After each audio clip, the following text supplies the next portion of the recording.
Ini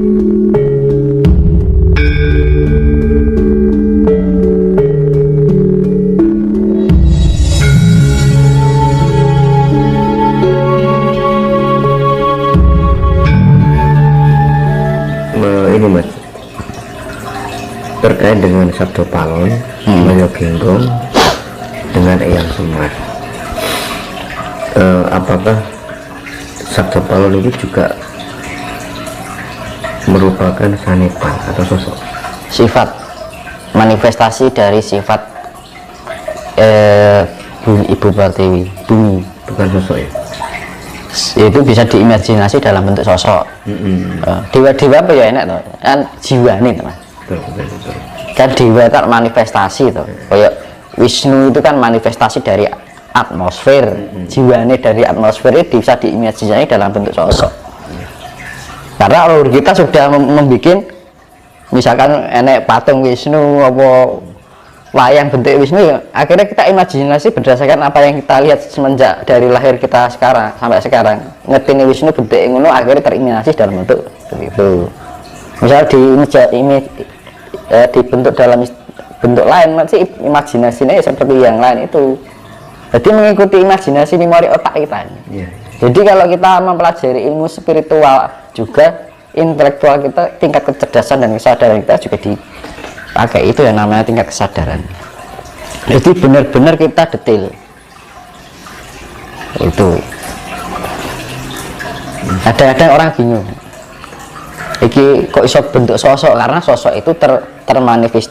Kita mendapat informasi jiwane, misalnya jiwane atmosfer iklak Wisnu, kita seakan-akan komunikasi,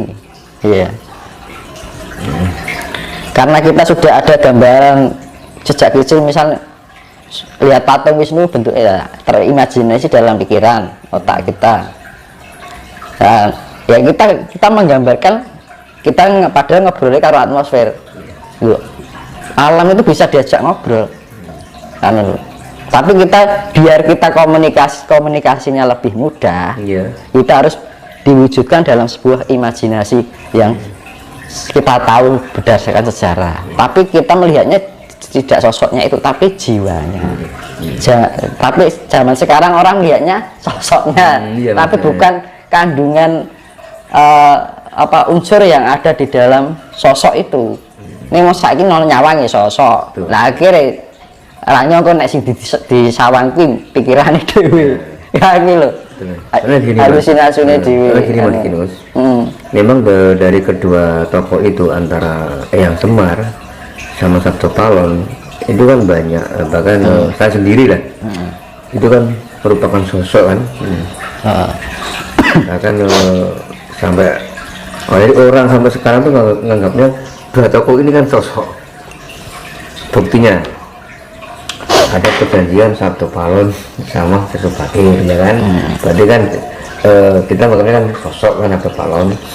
Terus seperti di Gunung Bidar kan ada sebuah, katanya kan pakunya tanah Jawa kan di Gunung Bidar. Nah itu bukti bahwa bertemunya Eyang Semar sama Sesubagir sehingga dibuatkan sebuah monumen. Nah makanya jadi sampai sekarang cuman yang cerita menurut sopo sumbernya ada rarah kok ya. Iya kan.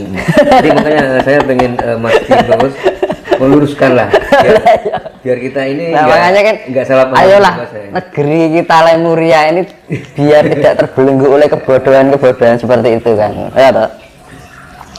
Jadi wong Jawa kadang-kadang ini loh, modal percaya nih orang ngerti kasunyatan. Betul. Nah gitu. Modalnya mengrok percaya neng orang ngerti sejati nih kan gitu. Nah alam itu bisa kita ajak komunikasi. Ya misalnya saya nih, ya kan, aku komunikasi dengan manifestasi yang wujudnya Semar, yang sifatnya kesemaran. Semarisme. Ya kan? Nah dari sosok Semar ini saya wujudkan, saya imajinasikan, saya berkomunikasi alam dengan alam, saya wujudkan dengan imajinasi saya gitu, biar komunikasinya lebih mudah gitu kan. Ya, saya mendapatkan gambaran, ya kan, oh ini alam ini keadaan yang terjadi sekarang ini begini, ya kan.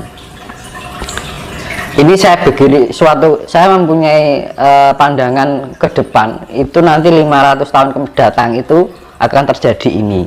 Terus akhirnya tak catat, Mas. Iya. Nah, akhirnya turun temurun. Sing ngomong yang Sabdo Palon. Sing ngono to, Mas. Aku gak iso ngene iso, agak sastra kan ngono lho. Berarti ngono iki, Mas. Gampangane gitu sebenarnya. Jadi kita diberikan otak ya. Kita mau jangan asal percaya gitu. Aku pun juga misalkan ada pemahaman gitu, ya cek tak goleki. Misalnya contoh gini, saya coba ini ya. Di dalam diri kita tuh ada unsur listrik kan. Saya melakukan eksperimen, misalnya ini akuarium ada ground, di aliran listrik yang kecil gitu loh. Kayak komputer kayak kesenggol sikur nak kereng kan, nah itu kan. Itu saya coba ya, tak sobek sedikit gini kan. Ya satunya utuh, kan. Nah ketika kita yang utuh ini yang nggak sobek ini dimasukkan di ground itu, strumnya mau singkring gitu, sedikit kayak geringin. Tapi ketika yang disobekin disentuh dimasukkan ke air yang ada groundnya listrik langsung jedet, karena tidak dilindungi oleh kulit, langsung menyentuh darah. Nah darah kita mengandung unsur elektrika yang diarani nyawa. Nah itulah salah satu contoh bahwa kita tidak hanya mudah percaya roh nyawa nah kita diberikan otak untuk menganalisa, meneliti dan melakukan eksperimen. Akhirnya kita menemui sebuah hasil dan kesimpulan itu tadi, ya tak? Iya. Nah sebenarnya itu tinggal gambarannya seperti itu. Nah wong zaman saiki modelnya mau percaya lagi dikira nyawa wes, tapi tidak dipahami nyawa kita apa to jane, roh ki apa to jane kan. Nah kesenanganku apa ya terus tak pikir gini kan, sing tak rasa kayak apa ya. Nah kadang-kadang orang itu tidak mencari. Nah itu. Nah ketika kita bisa menganalisa apa yang kita pikirkan, mengenali berarti input, proses, output, ya kan. Kita mendapat informasi, kita proses, akhirnya kita bisa menerapkan output kan ngono toh. Dan nek nunggu percaya tok bleng iki mau bermanfaat ora, merugikan ora, asal makan aja kan ngono loh. Jadi iki pelem ya iki mbuki enek racun apa ora dipangan, ora diteliti sik ngono lho. Kan gitu. Nah, makanya kita kembalikan pada leluhur kita yang namanya Lemuria itu dulu seperti itu, orangnya itu cerdas-cerdas.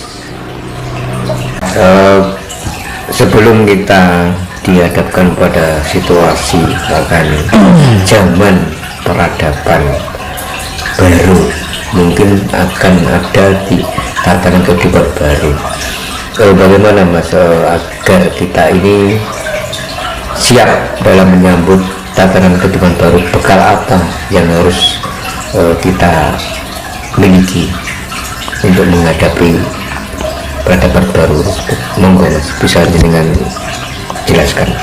Ya untuk itu kita tahu dasarnya dulu ya. Dasarnya dulu adalah di dalam kehidupan sehari-hari kita biar bisa menjadi pengendali untuk diri kita sendiri, ya kan.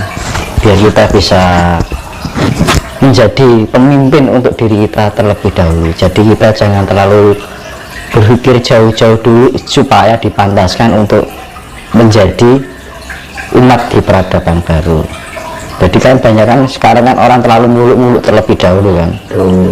Iya kan? Iya Mas. Tapi tidak pernah membenahi diri sendiri kan itu. Makanya kita harus bisa membenahi diri sendiri. Dengan cara apa? Ya kita harus sering-sering kuncinya telaten karo punya rasa tanggung jawab. Jangan merasa hanya sebatas keinginan gitu kan. Tapi kita menyadari telaten, tanggung jawab. Iya. Kita mempunyai rasa tanggung jawab. Jangan hanya sebatas keinginan. Karena keinginan itu pasti tidak akan langgeng, sesaat sifatnya, ya kan. Ada sifat bosannya gitu kan. Tapi kalau punya rasa tanggung jawab itu adalah sifat kesadaran diri, ya kan. Bahwa hidup kita ada bahwa diri kita itu hidup, ada yang menghidupi. Nah, itu yang namanya rasa. Betul. Rasa rumangsa kan. Jadi titah ya. Nah, kita punya rasa bertanggung jawab itu dengan menjalani sebuah spiritualitas dengan sifat yang tulus, ikhlas, dan rasa tanggung jawab itu. Kalau ingin menjadi hidup di peradaban baru, ya kita harus pantaskan kita terlebih dahulu. Jangan berangan-angan dulu, tapi pantaskanlah diri kita terlebih dahulu. Dan jangan berpikir terlalu jauh dulu. Pikirkanlah diri kita bagaimana gitu loh. Pantaskan diri kita terlebih dahulu, pimpinlah diri kita dahulu. Nggak usah bermuluk-muluk saya ingin menjadi ini, ditugaskan itu, nggak usah. Kalau kita merasa ditugaskan, apa kita sudah bisa memimpin diri kita terlebih dahulu kan gitu. Nah, dengan cara apa? Kita olah cipta, olah rasa, olah jiwa, olah karsa. Kalau kita sudah bisa melatih itu, nanti leluhur yang sudah ngejawantah ini, itu leluhur itu hanya kerajaan loh yang turun. Lemuria juga ada, nah, gitu. Nah, itu nanti akan dibantu oleh para leluhur, karena vibrasi putaran cakra roda dunia ini sangat luar biasa, lagi gencar-gencarnya gitu. Nah, itu nanti kita harus mengolah ketenangan, kan gunanya kita mengolah cipta, mengolah rasa, mengolah jiwa, mengolah raga, agar kalau kita bisa menselaraskan, akhirnya tercipta ketenangan, ya. Kalau sudah kita tenang kan kita juga merasakan keseimbangan. Nek wis seimbangan anakmu damai, ya kan. Di dalam kedamaian akan ada pancaran yang namanya energi kasih sayang, welas asih. Nah, welas asih itu modal utama untuk menjadi perilaku yang sifatnya budi pekerti, sifatnya menyejukkan, ya kan? Sifat asih kan sifatnya menyejukkan, menenteramkan, memberikan alasa ayem tentrem gitu kan. Jadi nggak ada sifat yang arogan, sifat yang merasa diri keakuan, ya kan. Ya, sifat-sifat keakuan itu dihilangkan, sifat-sifat merasa itu dikesampingkan, ya kan. Jangan terlalu berangan-angan terlalu jauh lah, ya kan. Kita berpikir, pahamilah diri kita dahulu, pantaskanlah diri kita terlebih dahulu. Dengan cara apa? Kita mensefrekuensikan dengan sifat pengejawantahan dari sifat Tuhan, ya kan. Ketuhanan, sifat ketuhanan kan, si Tuhan kan sifatnya lembut, ya. Sangat lembut. Nah, lembut itu dengan menerapkannya dengan energi kasih. Nah, kalau belum bisa menerapkan itu, ya mana bisa kita pantas.